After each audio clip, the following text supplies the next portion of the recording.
सबकिछि करिपारे ए प्रकार राक्षस मानू चारिआडे पठाइदेला तापर घरକୁ पशिगला किए कंस ते वै रज प्रकृतय तमसागा मूढ़चेतसा राक्षस गुड़ाक रज प्रकृतिर माने खड़े कार्य कर रत रे तामसिक प्रकृतिर मद मांस चोबईकि मूढ़ मूर्ख बुद्धि तेणु सतांग विद्वेषमाचरित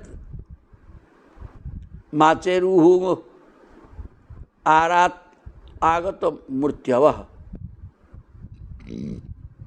से मृत्यु निकट रही से सज्जन मान शत्रुता भाव आचरण करा लगे गोटे ब्राह्मण अच्छा बाड़े यज्ञ कर पिटिले न्याय फिंगिले इन सब गले तेणु आयु श्रियम दशु धर्म लोकानाशिष एवच हंति श्रेयांसी सर्वाणी पुंस महत अतिक्रम महज्जन सज्जन साधु सन्थ को अतिक्रम कले प्रति अन्याय अत्याचार जदि किए करे तार तार कौन हुए ना आयुष श्रिय माने लक्ष्मी जश धर्म लोकानाशिष एवं जनु समुदाय आशीर्वाद ये सब नष्ट हो जाए हंति श्रेयांसी तार सबू मंगल विघ्नित हो जाए सर्वाणी श्रेयांसी सबू दिगरु जो तार कल्याण होता है से कल्याण सब नष्ट हो सबू दिगरु विफल हो अमंगल माड़ी आस पुंस जदि साधु सन्त महज्जनकर हिंसा करा जाए एक कथा कहीदे इति श्रीमद्भागवते महापुराणे पारमहंस्यां संहितायां दशम स्कंधे पूर्वार्धे चतुर्थोध्याय तापर पंचम अध्याय आसिले गोकुल भगवान जन्म महोत्सव प्रभु तो जन्म हो ना आज गोटे उत्सव ना नहीं कौटी वसुदेव तो घर नहीं कि द्वारा नहीं मंदिर रही से तो उत्सवर प्रश्न नहीं सियाड़े नंद हरे चलला उत्सव से सुखवाच सुखदेव कहते नंद महात्मज उत्पन्ने दाताह्लाद महामना आहूय विप्रान देवज्ञान स्नात शुचि अलंकृत नंद जो देखिले तांकर बयस अतिक्रांत हो जाता पिला अतिक्रांत कौन युवक अवस्था कटि जाता ये प्रकार अवस्था संतान जन्म हेले प्रभु उत्पन्ने जाताह्लाद अत्यंत आनंद हो गले आहूय विप्रान ब्राह्मण मान डाकिले वेदज्ञान ब्राह्मणान वेदज्ञ ब्राह्मण मान डाकी गाधेकरी पवित्र हो पाट पिंधि अलंकृत होकर कौन कहले वाचयित्वा स्वस्त्यन जात कर्मात्मजस्य वै कारयामास विधिवत पितृदेवार्चनम तथा कौन कले स्वस्तिवाचन ब्राह्मण मैंने आसिक स्वस्तिवाचन कर्म कले जन्म होला जातकर्म करने कथा से जातकर्म विधि विधान कले पितृपुरुष देवता को अर्चना कले जे जातकर्म करवा माने सीटी पितृपुरुष को आग श्राद्ध दब गोटे भोज्य टेकिकी कले यहाँ नियम है जेकोसी पूजा कले पितृपुरुष एक नंबर देवता होता हाथरू एक नंबर देवता जमी गणेश आदि पूज्य सेमती पितृपुरुष आदि पूज्य तेणु भोज्य नदेला पर्यंत देवतांकर पूजा करा जाई परिबो नाही तेणु भोज्य देकर स्वस्तिवाचन कर्म कले जातकर्म कले धेनुनांग न्यूते प्रादत विप्रेभ्य समलंकृते तिलाद्रीन सप्त रत्नौघ रत्नौघ सात कौंभाग बरावृतान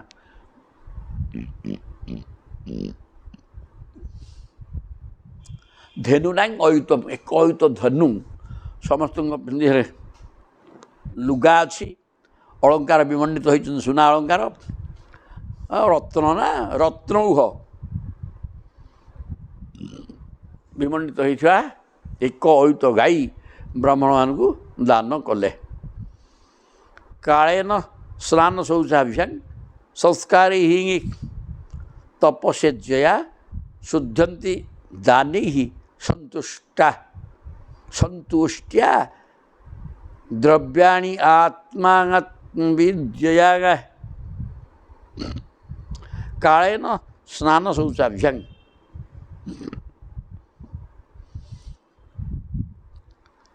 संस्कार द्वारा गर्भशुद्धि हुए। यह दर्शाइबा निमंते अनेक दृष्टांत देइछन्ति। तथा समय द्वारा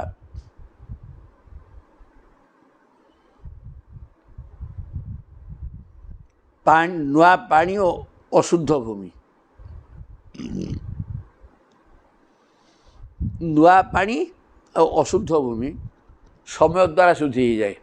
अशुद्ध पानीटा कौन कि वर्षा दिन पानी गोलिया थाए, शरत ऋतु आसीगले पानी सब बसी जाए, मैला सब बसी जाए, सब स्वच्छ पानी हो जाए।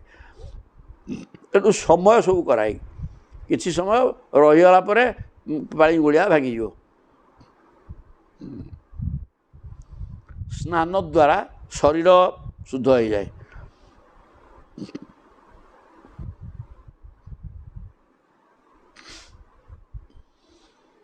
धोइबा द्वारा लुगापटा शुद्धि हो जाए। संस्कार द्वारा गर्भादि शुद्धि हुए। तपस्या द्वारा इंद्रिय, यज्ञ द्वारा ब्राह्मण शुद्धि हम, दिन द्वारा धन संपत्ति, दान द्वारा धन संपत्ति शुद्धि। शुद्धंति दानी ही टका पैसा आसी दान दान करने द्वारा न शुद्ध हुए, किंतु आत्मार शुद्ध हुए केवल आत्मज्ञान द्वारा। आत्मा आत्मविद्या, आत्मविद्या ने ब्रह्म ज्ञान, आत्मज्ञान द्वारा आत्मा शुद्धि हुए ये कथा कहले। एटा सुखदेव कहते परीक्षित को। सौमंगल्य गिरो विप्राह सुतमागध बंदिन गायकांश जगुर नेदु भैर्य दुंदुभयो मुहु। ये चलती कौटी नंद घरे आनंद उत्सव चली पुत्र जन्म होती बोली। सौमंगल्या गिरु विप्राह ब्राह्मण माने मंगलाचरण कुर्बन्तु ते मंगल मंगलाचरण बोले। सुतमागध बंदी न सुत मागध बंदी एमाने हेले स्तुति करवा लोक। ये स्तुति कले सुत कौन स्तुति करेंगे कि पुराण कथा कहे। मागध वंशानुचरित वर्णना करेंगे, बंदी माने सब कथा आलोचना करेंगे।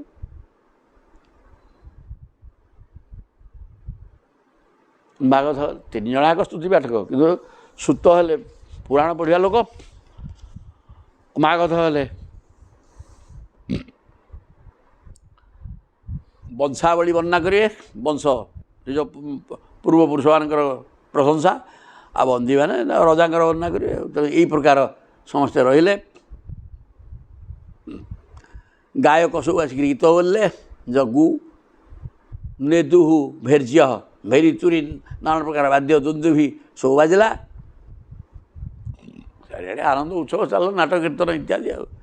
तेणु ब्रज संपृष्ट संसिक्त द्वारा जीर गृहांतराह चित्रध्वज पताकाश्रय शैल पल्लव तोरण ही ब्रज मान उपरे कौन केमी है साजसज्जा बोले। संपृष्ट संसिक्त द्वारा जीर गृहांतर घर भीतर सब परिष्कार, बाहर दांड मध्य झाड़ू दिगला। आउ चंदन अगुरु सुवासित जलर पानी छिंचाला। अनेक विचित्र ध्वज पताका फुलबाण आंब पत्र तोरण शैल पल्लव तोरण एमती नंदंकर गोपपुर सज्जा है।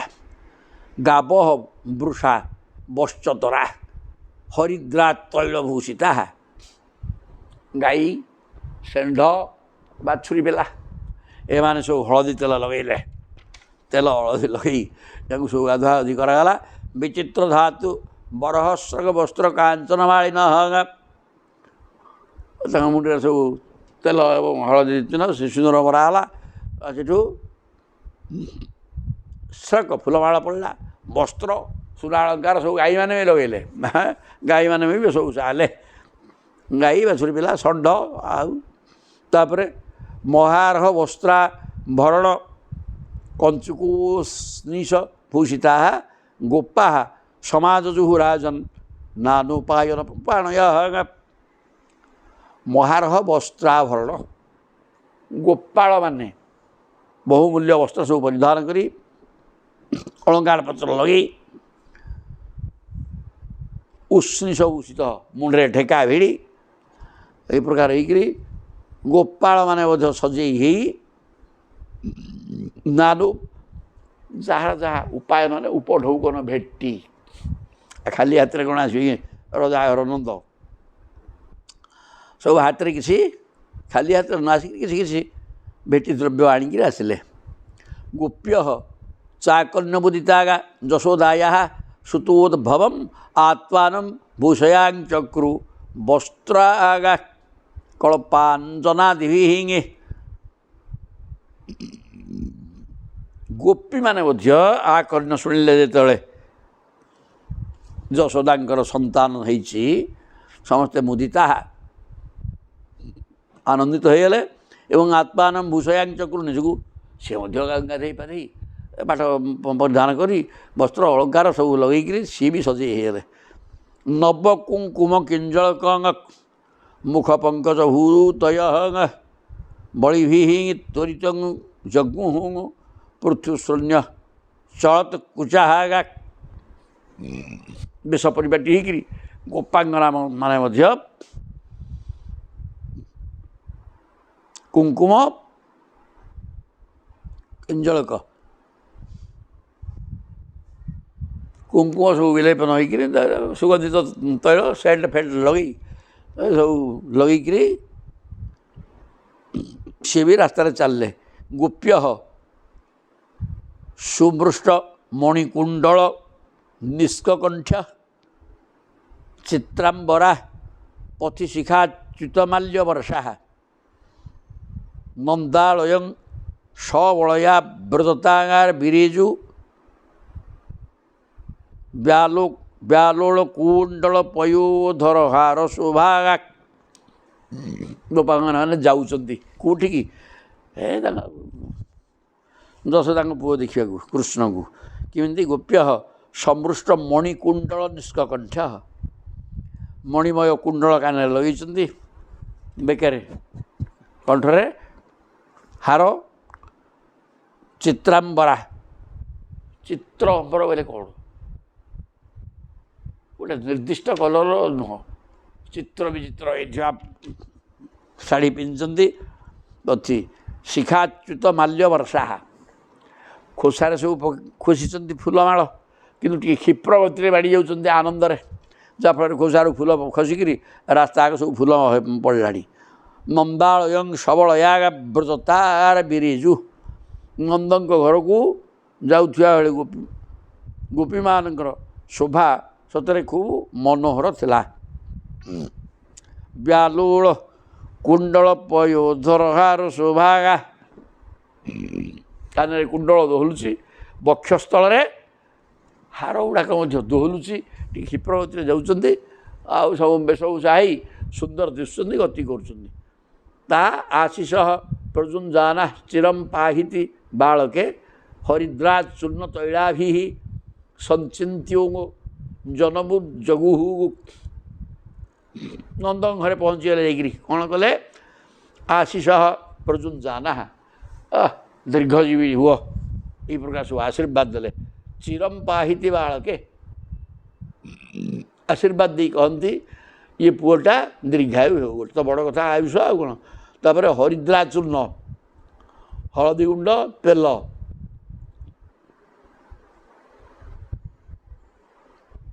ପାଣି ଛିଞ୍ଚି ସେମାନେ ଉଚ୍ଚ ସ୍ୱରରେ ଗୀତ ବୋଲିବାକୁ ଲାଗିଲେ। ତେଲ ହଳଦୀ ମିଶା ପାଣିକି ଛିଞ୍ଚିକିରି ଚାଲିଲେ ସବୁ ପକାଇଲେ। ହଉ ଠିକ୍ ସଞ୍ଚିନ୍ତ୍ୟ ଜନମୁଜ୍ଜଗୁ ଅବାଦ୍ୟନ୍ତ ବିଚିତ୍ରାଣୀ ବାଦିତ୍ରାଣୀ ମହୋତ୍ସବେ କୃଷ୍ଣେ ବିଶ୍ୱେଶ୍ୱରେ ଅନନ୍ତେ ନନ୍ଦସ୍ୟ ବ୍ରଜମାଗତେ। ନନ୍ଦଙ୍କର ବ୍ରଜକୁ ଭଗବାନ ଶ୍ରୀକୃଷ୍ଣ ଆସିଥିବା ହେତୁରୁ ଅବାଦ୍ୟନ୍ତ ବିଚିତ୍ରାଣୀ ନାନା ପ୍ରକାର ବାଦ୍ୟ ବାଜିଲା। ବାଦିତ୍ରାଣୀ ମହୋତ୍ସବେ କୃଷ୍ଣ ଉତ୍ସବ ତ ଚାଲିଛି, ସବୁ ବାଦ୍ୟ ଫାଦ୍ୟ ବାଜିଲା, ମହୋତ୍ସବ ହେଲା। କାହିଁକିନା ନନ୍ଦଙ୍କ ଘରକୁ ଭଗବାନ କୃଷ୍ଣ ଆସିଛନ୍ତି। ଗୋପାହା ପରସ୍ପର ହୃଷ୍ଟା ଦଧି କ୍ଷୀର ଘୃତାମ୍ବୁଭି ଆସିଞ୍ଚନ୍ତୁ ବିଲିମ୍ପନ୍ତ ନବନୀତିଶ ଚିକ୍ଷିପୁ।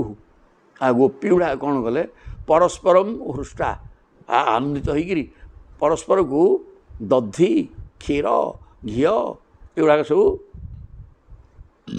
ଫୋପଡ଼ା ଫୋପଡ଼ି ହେଲେ। ଦହି ଫିଙ୍ଗିବା କ୍ଷୀର ଫିଙ୍ଗିବା ଏଗୁଡ଼ାକ ସେଇଟା ଠିକ୍ ଜିନିଷ, ପବିତ୍ର ଜିନିଷ।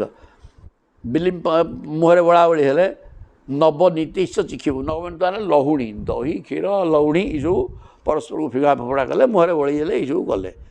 ନନ୍ଦ ମହାମନା ସ୍ତେଭ୍ୟ ବାସ ଅଳଙ୍କାର ଗୋଧନମ୍। ଆଉ ଟିକେ ଗୋଧନମ୍ ସୁତମାଗଧ ବନ୍ଦିଭ୍ୟ ଜନ୍ୟେ ବିଦ୍ୟୋପଜୀବିନ। ନନ୍ଦ ମଧ୍ୟ କ'ଣ କଲେ, ସବୁ ଯିଏ ଆସିଥିଲେ କାହାକୁ ଖାଲିରେ ଫେରିଲେନି। ସେ ମହାମନା ପ୍ରଶସ୍ତ ମନ, ତେଣୁ ତାଙ୍କୁ କ'ଣ କଲେ, ବସ୍ତ୍ର ଅଳଙ୍କାର ଗାଈ ସବୁ ଦାନ କଲେ। ସୁତମାଗଧ ବନ୍ଦିଭ୍ୟ ଯେ ଅନ୍ୟ ବିଦ୍ୟୋପଜୀବିନ, ଯେଉଁମାନେ ବିଦ୍ୟାକୁ ନେଇକରି ବଞ୍ଚନ୍ତି ଜ୍ଞାନୀ ଗୁଡ଼ାକ, ତାଙ୍କୁ ଦାନ କଲେ। ଆହୁରି ଯେଉଁମାନେ ସ୍ତୁତି ପାଠ କରୁଛନ୍ତି ସୁତ ମାଗଧ ବନ୍ଦୀ ଏମାନଙ୍କୁ ସବୁ ଦେଲେ। ତୈଃ ସ୍ତୈଃ କାମିଃ ଅଦିନାତ୍ମା ଯଥୋଚିତ ମପୂଜୟତ ବିଷ୍ଣୋ ଆରାଧନାର୍ଥାୟ ସ୍ୱପୁତ୍ରସ୍ୟୋଦୟାୟ চ। তৈ তৈ কামিঃ অধীনাত্মা যথোচিতম পূজୟତ। ସମସ୍ତଙ୍କୁ ସବୁ ଲୁଗାପଟା ଅଳଙ୍କାର ଗାଈ ସବୁ ଦେଇକିରି ସମସ୍ତଙ୍କୁ ସତ୍କାର କଲେ। କିଏ? ନନ୍ଦ। ଉଦାରତାପୂର୍ବକ ସମସ୍ତଙ୍କୁ ଆଦର କଲେ, ସତ୍କାର କଲେ ଏବଂ ଜ୍ଞାନୀମାନଙ୍କୁ ସବୁ ଦାନ କଲେ। ବିଷ୍ଣୁ ଆରାଧନାର୍ଥାୟ, ଭଗବାନ ବିଷ୍ଣୁଙ୍କର ଆରାଧନା ପାଇଁ, ପ୍ରସନ୍ନ ହେବା ପାଇଁ, ତାଙ୍କର ନବଜାତ ପୁତ୍ର ମଙ୍ଗଳ ହେବା ପାଇଁ ସବୁ ଦିଆନିଆ ଚଲେଇଲେ। ଆଉ ଏଇ ପାଠଟା ସରିଯିବା ଆଉ ଟିକେ। ବିଷ୍ଣୁ ରୋହିଣୀ ଚ ମହାଭାଗା ନନ୍ଦ ଗୋପାଭିନନ୍ଦିତା ବ୍ୟଚରତ ଦିବ୍ୟ ବାସ ସ୍ରକ୍ କଣ୍ଠାଭରଣଭୂଷିତା। ରୋହିଣୀ ମଧ୍ୟ, ରୋହିଣୀ କିଏ? ବସୁଦେବଙ୍କର ପତ୍ନୀ ରୋହିଣୀ। ସେ ନନ୍ଦଙ୍କ ଘରେ ଥିଲେ। ନନ୍ଦ ଏବଂ ବସୁଦେବଙ୍କର ପୁରା ଘନିଷ୍ଠ ସମ୍ପର୍କ ଭଲ। ନହେଲେ କାହା ସ୍ତ୍ରୀ କି କାହା ଘରେ କିଏ ଛାଡ଼େ, ତେଣୁ ତାଙ୍କ ଘରେ ଛାଡ଼ି ଦେଇଥିଲେ। ରୋହିଣୀ ଚ ମହାଭାଗା ନନ୍ଦ ଗୋପାଭିନନ୍ଦିତା। ନନ୍ଦ ଏବଂ ଗୋପାଙ୍ଗନାମାନଙ୍କ ଦ୍ୱାରା ଅଭିନନ୍ଦିତା ହେଇକିରି ବ୍ୟଚରତ ଦିବ୍ୟ ବାସ, ସେ ମଧ୍ୟ ଉତ୍ତମ ପାଟ ବସ୍ତ୍ର ପରିଧାନ କରି ଶରକ ଫୁଲମାଳ ଅନେକ ଅଳଙ୍କାର ପତ୍ର ଲଗେଇ ରୋହିଣୀ ମଧ୍ୟ ଶୋଭମାନ ହେଉଥିଲେ। ତତ୍ତ ଆରଭ୍ୟ ନନ୍ଦସ୍ୟ ବ୍ରଜ ସମୃଦ୍ଧିମାନ ହରେଃ ନିବାସାତ୍ମଗୁଣୈଃ ରମା କ୍ରୀଡ଼ମଭୂତ ନୃପ। ପରୀକ୍ଷିତ କହୁଛନ୍ତି, ପରୀକ୍ଷିତଙ୍କୁ କହୁଛନ୍ତି ସୁଖଦେବ, ହେ ପରୀକ୍ଷିତ, ସେହିଦିନ ଠାରୁ ନନ୍ଦଙ୍କ ବ୍ରଜପୁର ସକଳ ପ୍ରକାର ରୁଦ୍ଧି ସିଦ୍ଧିରେ ପରିପୂର୍ଣ୍ଣ ହୋଇଗଲା। ତତ୍ତ ଆରଭ୍ୟ ନନ୍ଦସ୍ୟ, ସେଦିନ ଠାରୁ ଯେହେତୁ ପ୍ରଭୁଙ୍କର ଆବିର୍ଭାବ ହୋଇଗଲା, ଲକ୍ଷ୍ମୀ ସେଠି ରହିଲେ, ପ୍ରଭୁ ଯେଉଁଠି ଲକ୍ଷ୍ମୀ ସେଇଠି, ତେଣୁ ଲକ୍ଷ୍ମୀ ପରିପୂର୍ଣ୍ଣ ହୋଇଗଲେ। ସମୃଦ୍ଧି, ଟଙ୍କା ପଇସା ଭଲ ମନ୍ଦ କେଉଁଟା ଅଭାବ ପଡ଼ିଲାନି, ସବୁ ଯଥେଷ୍ଟ ହେଲା। ହରେଃ ନିବାସାତ୍ମଗୁଣୈଃ, ପ୍ରଭୁ ଯେତେବେଳେ ରହିଗଲେ, ରମା କ୍ରୀଡ଼ଙ୍ଗ ଅଭୂତ, ଆଉ ଲକ୍ଷ୍ମୀଙ୍କର ଖେଳ ଜାଗା ସେଇଟା ହେଇଗଲା, ଲକ୍ଷ୍ମୀଙ୍କର ବାସସ୍ଥାନ ବି ହେଇଗଲା। ଗୋପାନ ଗୋକୁଳ ରକ୍ଷାୟାଂ ନିରୂପ୍ୟ ମଥୁରାଙ୍ଗତଃ ନନ୍ଦ କଂସସ୍ୟ ବାର୍ଷିକ୍ୟମ୍ କରମ୍ ଦାତୁଂ କୁରୁଦୁବଃ। କହୁଛନ୍ତି ସୁଖଦେବ, ହେ କୁରୁଦୁବଃ, କୁରୁକୁଳ ଚୂଡ଼ାମଣି ଗୋପାନ ଗୋକୁଳ ରକ୍ଷାୟା ସବୁ ଗୋପାଳମାନଙ୍କୁ ଜଗାଇ ଦେଲେ କହିଲେ ବାପା କଂସର ଟଙ୍କା ଦିଆ ସମୟ ହେଇଗଲାଣି। ଏସବୁ କରତ ରାଜା କିଛି କିଛି ଟଙ୍କା ପଇସା ଦେଇକିରି ତାଙ୍କର ଇଏ ତାଙ୍କ ରଜା ହେଇଛନ୍ତି ନା ଆଉ। ନନ୍ଦ ଗୋକୁଳର ରଜା, ନାମମାତ୍ର ରଜା, କଂସ ହେଲା ମାଲିକ, ତାକୁ ଇଏ ଖଜଣା ଦେବେ। ତେଣୁ ଖଜଣା ନେଇକିରି ଇଏ ଖଜଣା ଆଦାୟକାରୀ ଆଉ କ'ଣ ରାଇ ଗୋପାନ ଗୋକୁଳ, ତୁମେ ଗୋକୁଳକୁ ଜଗିଥ ରକ୍ଷା କର, ମୁଁ ବର୍ତ୍ତମାନ ଚାଲିଲି ମଥୁରାକୁ କଂସ ପାଖକୁ, କାହିଁକିନା ଖଜଣା ଦେବା ସମୟ ହେଇଗଲାଣି କହିକି ସେ ଚାଲିଲେ। କିଏ? ବସୁଦେବ। ବସୁଦେବ ଉପସୃତ୍ୟ ଭ୍ରାତରଂ ନନ୍ଦମାଗତଂ ଜ୍ଞାତ୍ୱା ଦତ୍ତକରଂ ରାଜ୍ఞେ ଯଜୌ ତଦବମୋଚନଂ। ନନ୍ଦ ଭାଇ ମଥୁରାକୁ ଆସିଛନ୍ତି, ରାଜା କଂସକୁ ବାର୍ଷିକ ଖଜଣା ଦେଇ ସାରିଲେଣି ବୋଲି ବସୁଦେବ ଜାଣିଲେ। ନନ୍ଦ ଆସିଲା ବସୁଦେବ ଜାଣିବେନି କି, ତାଙ୍କର ତ ଦୋସ୍ତ। ତେଣୁ ବସୁଦେବ ଉପସୃତ୍ୟ ଭ୍ରାତରଂ ନନ୍ଦମାଗତମ୍,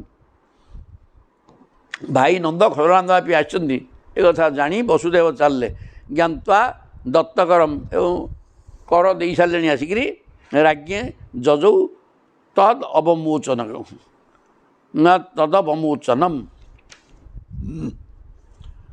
ଯେଉଁଠି ନନ୍ଦ ରହିଥିଲେ ବସୁଦେବ ସେଠାକୁ ଆସିଗଲେ। ନନ୍ଦ ଯେଉଁଠି ଯାଇକରି ଖଜଣା ଫଜଣା ଦେଲେ ବସୁଦେବ ମଧ୍ୟ ସେଠି ଯାଇକରି ପାଇଗଲେ।